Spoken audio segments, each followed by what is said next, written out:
Terima kasih Anda masih bersama dengan Saatnya Perempuan Bicara. Tadi sudah 3 SKS kita melek hukum ya, sisters ya. Sama Bang Refli Harun yang merupakan pakar hukum tata negara. Tapi kita punya tamu yang spesial juga malam hari ini kalau enggak. Siapa itu? Sama nih, ini juga banyak mengkritik kebijakan-kebijakan demi pasti memperbaiki nanti pemerintahan ya. Betul. Apapun kebijakan yang akan diambil. Nah, selain aktivis juga nih yang kita kenal. Aktivis juga. Aktivis HAM. Wow. Waduh, terus yang hebohnya lagi juga ini asal Papua loh. Wow. Wah. Kita panggil aja langsung ya. Yuk. Bang Natalius Pigai. Silakan. Halo Bang. Hai Bang. Assalamualaikum. Waalaikumsalam warahmatullahi wabarakatuh. Halo Balkis. Apa kabar, Abang? Sehat Kita ya? teman lama ya. Iya. Silakan Abang. Saya Lisa, Olga. Nah, kalau kita teman baru ya Bang ya. Teman baru nih. Olga. Kalau kita di sini cewek-cewek berempat nggak akan ngebantai. Wah, Cuman bakal kepo. ngerjain. Ngerjain. Enggak lah. Ada Sahila, ada Lolita juga Bang Natalius. Nah, saya mau PDKT dulu sama Abang. Saya penasaran nih. Apa nih? Nah. Saya dengar soalnya katanya Abang habis ketemuan sama Pak Menhan ya, Pak Prabowo ya. Ya. Tapi saya jadi kepo nih Bang, itu emang undangan dari Pak Menhan atau Abang memang pengen ketemu sama Pak Menhan? Nah, Jadi beliau mengundang saya untuk makan siang berdua. oke. Ya ngobrol-ngobrol biasa. Saya kaget, sangat kaget dan itu tidak pernah diucapkan oleh para elit Indonesia. Bagaimana kesehatan, bagaimana SPP anak, bagaimana makan anak. Wow. Oh, itu yang ditanyakan. Bukan oleh berarti Bapak. saya orang miskin, bukan. Aku masih adalah cukup 15 tahun saya bisa hidup sebagai oposisi. Tapi pertanyaan itu jarang sekali diucapkan oleh para negarawan, para elit Indonesia. Bagaimana kesehatanmu, bagaimana SPP anak, bagaimana makanan. Tapi Bang, Karena kalau pemimpin seperti itu yang dia bisa ucapkan kepada orang-orang yang merasa terdekatnya, maka sudah pasti menjadi pemimpin, dia akan menjadi mensejahterakan rakyatnya. Itu keunggulan menurut saya kesimpulannya. Tapi penasaran loh, aku penasaran ya Bang ya, dari seluruh tokoh Papua atau pemuda Papua yang diminta ketemu sama Pak Prabowo tuh Bang Natalius Pigai. Ya. Kenapa kira-kira apa yang dilihat dari seorang Natalius Pigai di mata Pak Prabowo? Pak Prabowo sampaikan, kamu orang yang setiap kata tidak pernah berubah. Kesetiaanmu itu adalah itu yang menjadikan banyak orang menghormati Anda.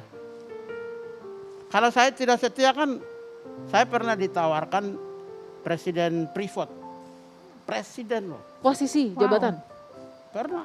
Oh. Duta besar pernah, Duta besar apa tuh Bang? ada. Wakil Kepala BIN pernah, saya ditawarin. Presiden Komisaris pernah. tapi Presiden komisaris alasannya apa waktu kenapa? itu? Itu kan berbakti Ada. untuk negara Ada, kan? gitu. Itu kan berbakti untuk negara, bukan kepada Betul, presiden atau betul, partai Olga, tertentu. betul, setuju. Tapi saya tidak boleh ditawarin. Saya itu orang yang sudah siap untuk bekerja. Oke. Ditunjuk, ditawarin. Oh. Emang saya bisa ditawarin. Saya punya kemampuan kok. Aku nih IQ saya 152. Ah tapi saya Mau penasaran kerja nih, apa? masalahnya duta besar di mana ditawarin ya Bang sampai ditolak? Itu tidak perlu. Di mana Bang? Artinya kan begini. Orientasi saya itu bukan orientasi jabatan dan kekuasaan dan uang dan perempuan cantik, bukan. Oke. Kalau mau lebih nyaman ngomongnya dilepas maskernya nggak apa-apa. Saya boleh lepas. Iya Boleh, boleh boleh, lepas. semua Nanti, pakai nanti nggak apa-apa jadi ya, tidak Bang? ganteng itu Kita- yang problem. Kita sudah ganteng ikuti dong. protokol kesehatan ya, jadi untuk abang aja. Nah oke. Iya. Nah oke. Tapi yang penasaran juga ya, tapi kalau ditunjuk jadi komisaris, Apalagi komisaris cuma diri gue dengan anak-anak gue aja.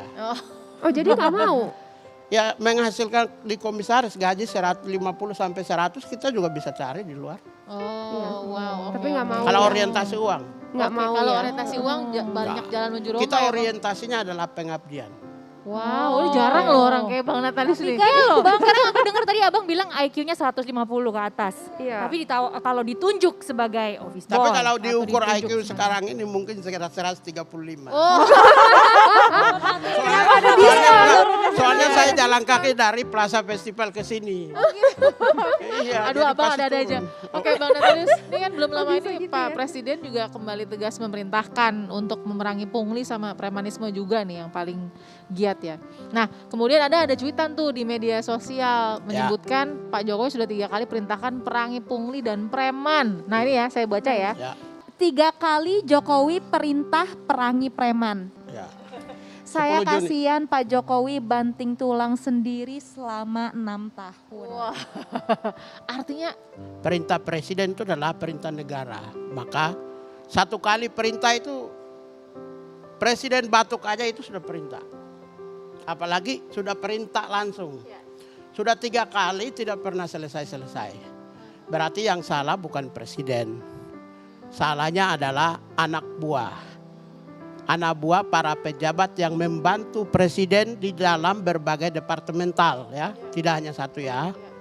Bang ini Terus yang lain bagaimana? Yang ringan-ringan aja deh. enggak, Kalau makanya terlalu Ya udah, Iya, nggak apa-apa, Bang. aja ya Bang ya. Tapi Iya, Bang ya, saya sebagai orang yang suka nonton Abang gitu. Abang ini kan aktivis HAM yang menurut saya cukup vokal dan keras kalau membahas isu yang mengenai HAM. Dan Abang juga sering mengkritik kebijakan-kebijakan pemerintah. Dan ini kemudian kritik-kritik yang dilontarkan oleh Abang kemudian menimbulkan banyak pro dan kontra. Ya. Nah, respon Abang terhadap yang mengkritik seperti itu gimana sih Bang? Ini pertanyaan yang saya sangat suka pertanyaan. Asik. Asik dong. Saya sangat suka. Saya kerja di Kementerian Tenaga Kerja itu tahun 99. Saya itu pernah menjadi peneliti. Dari 7.000 peneliti pegawai negeri di Indonesia, saya satu di antaranya. Jabatan saya sampai peneliti madya di kementerian. Berarti saya punya sertifikat dong penelitian. Saya tahu metodologi penelitian dong. Yang kedua, saya pernah menjadi kepala sub bidang statistik Kementerian Tenaga Kerja. Ketiga, 5 tahun saya pimpin penyelidikan di Komnas HAM. Saya tahu penyelidikan dong. Jadi saya punya 3 latar belakang yang belum tentu semua orang bisa memiliki. Maka setiap kritikan saya sudah pasti berdasarkan penelitian, sudah pasti berdasarkan data statistik dan penyelidikan. Oleh karena itulah, maka saya tidak pernah bermain body shaming, tidak pernah kritik individu, tidak pernah menyerang pribadi. Saya itu banyak orang musuh dengan saya. Selalu setiap hari browsing itu. Kelemahan saya di mana tidak pernah mereka temukan. Karena semua pakai data statistik semua. Dan itu diakui oleh Jokowi. Jokowi sendiri bilang Natalius sih oke. Dia sendiri bilang kepada siapa tidak perlu saya sampaikan. Jadi karena Ya udah, rahasia. inisial aja Bang, inisial. Inisial. Dibanding yang kritikus yang lain, biasanya maaf ya body shamingnya. Ini dari kecerdasannya, dari kepintarannya, dari latar belakangnya diungkap. Kalau saya kan tidak pernah. Ini tadi saya kritik kan data. Ya. Kasus per Itulah yang kasus selalu gitu ya. saya pakai. Ya. Itu yang pertama. Yang kedua, kenapa Natalius selalu kritik pemerintah Jokowi? Gini, pendukung Jokowi itu berjuta-juta orang. Nah, tapi Jokowi bukan sempurna. Pasti ada ruang-ruang kosong. Ada kamar-kamar kosong yang sempat tidak diisi oleh Jokowi. Biarkanlah kami mengisi kekurangan yang tidak sempat diisi oleh Jokowi. Itu pemahaman saya. Karena pembangunan biar supaya kebijakan lebih sempurna. Jadi jangan anggap kami itu tidak berbakti kepada negara. Kami berbakti dengan mengisi ruang-ruang kosong yang tidak sempat diisi oleh negara. Nah Bang, abis ini kita ngobrol lagi ya. Ya. Pokoknya kita ngobrol lebih dalam lagi sama Biar Bang Pigai. Jadi aktivis ya semua. Terima kasih masih setia bersama kami di Saatnya Perempuan Bicara. Kami masih ngobrol-ngobrol bersama dengan aktivis HAM kita yang ada di sini, Abang Natalius Pigai. Bang, saya mau tanya nih Bang. Ya, Lolita. Publik ini kan mengenal Abang sebagai seseorang aktivis, pejuang hak-hak kemanusiaan. Tapi saya ingat beberapa waktu yang lalu ada kejadian yang kurang mengenakan justru terjadi sama Abang, di mana Abang menjadi korban rasisme di media sosial. Nah ini gimana perkembangannya sih Bang? Saya pengen tahu, ada langkah hukum nggak yang Abang ambil? Jadi gini, ketika saya berkomitmen menjalankan nasihat wasiat orang tua untuk sebagai pembela kemanusiaan, itu saya sudah tahu bahwa saya akan menghadapi banyak tembok. Saya akan menghadapi tidak semua senang dengan saya ketika saya membela, mengucapkan kebenaran, mengucapkan penderitaan, orang-orang yang membutuhkan pertolongan. Karena itu maka saat itu pula saya punya komitmen untuk tidak gubris apapun. Apakah itu serangan kekerasan verbal ke saya ataupun juga dengan cara yang lain. Makanya saya sampai hari ini detik ini tidak pernah memperkarakan satupun siapapun. Nah, Nggak pernah. tapi kan kalau misalkan untuk abang sendiri ya pasti kayak berani untuk menghadapinya. Tapi kalau misalkan keluarga bang, ya mereka kan belum tentu seberani Iya. abang gitu. Apakah keluarga sempat udahlah bang jangan terlalu vokal atau Ya. seperti apa? Saya punya anak 2. Satu di Jogja Steladus lulus. Satu di Pengudi Luhur Jakarta. Anak saya, maaf ya, Pengudi Luhur loh. Sandiaga Uno, Bakri, Rosan, Pak Rosan.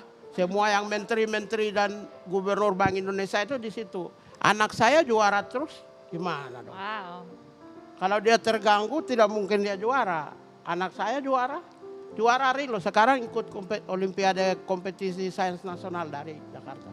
Wow. Jadi kalau anak saya terganggu, ya tidak mungkin dia juara dong. Agak-agak out of context ini gimana memberi semangat buat anak bisa sampai prestasinya begitu tinggi? Oh, menjadikan anak itu teman.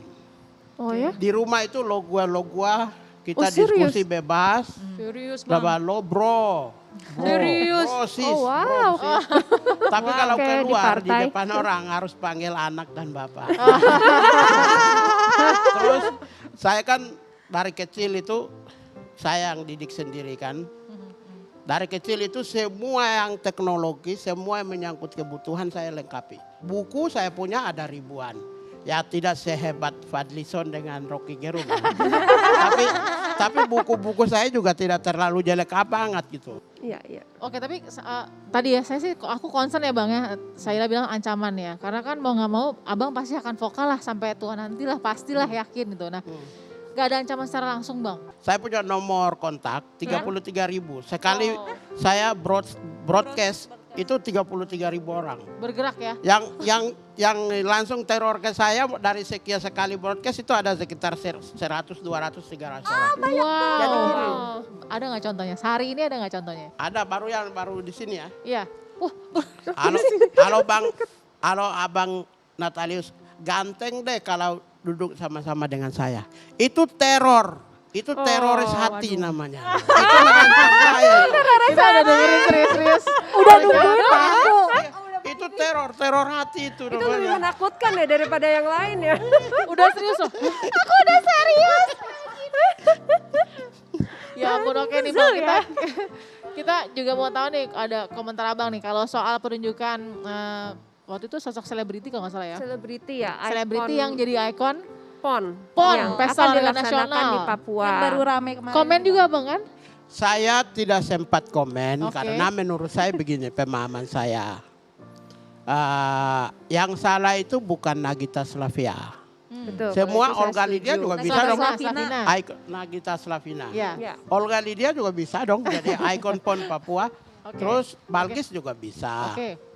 Tetapi pemimpin ya Menteri Olahraga Ya. atau yang bertanggung jawab bidang PON dan KONI itu harus mempertimbangkan keseimbangan. Ya. Jadi kalau ada Olga Lydia, di sini ada perempuan dari Papua, Yes. ada dari Maluku, ada dari Sumatera. Jadi mencerminkan warna kebangsaan. Oke abang, ini pernah mendapatkan gelar apa tadi tuh yang kita sama-sama tahu juga ya, sarjana Ilmu pemerintahan dari Sekolah Tinggi Pembangunan Masyarakat Desa di Yogyakarta pada tahun 99. Ya, Ya. kadang-kadang orang itu sering melihat gelar. Saya itu sama sekali tidak suka ada gelar. Karena bukan hanya itu yang saya sekolah. Oke. Bukan hanya di Jogja aja yang saya sekolah. Bukan hanya Jakarta. Saya juga sekolah ada di luar negeri juga ada. Tapi kan apa pentingnya? Jadi gini. Tapi penting bang, ini kan menjadi satu-satunya perwakilan dari Papua di Komisi Nasional HAM Ya. periode 2012-2017, kemudian tercatat sempat mencalonkan diri sebagai kandidat dalam Pilgub Papua 2018 dan Ketua Umum KPK 2019, namun sayang belum lolos. Nah, Jadi memang itu- gini, dalam kehidupan itu lebih banyak gagalnya.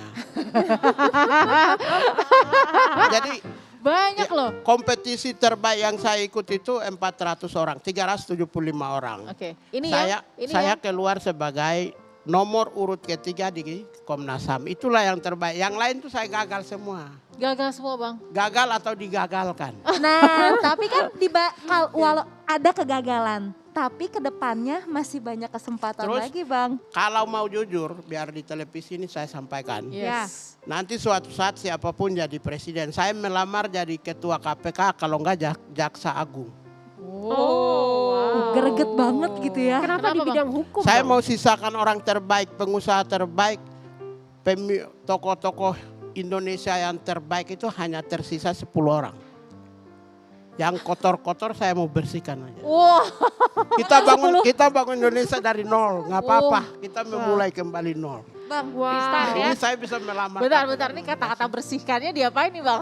Ya bersihkan kan kuliahkan dia di Sukamiskin.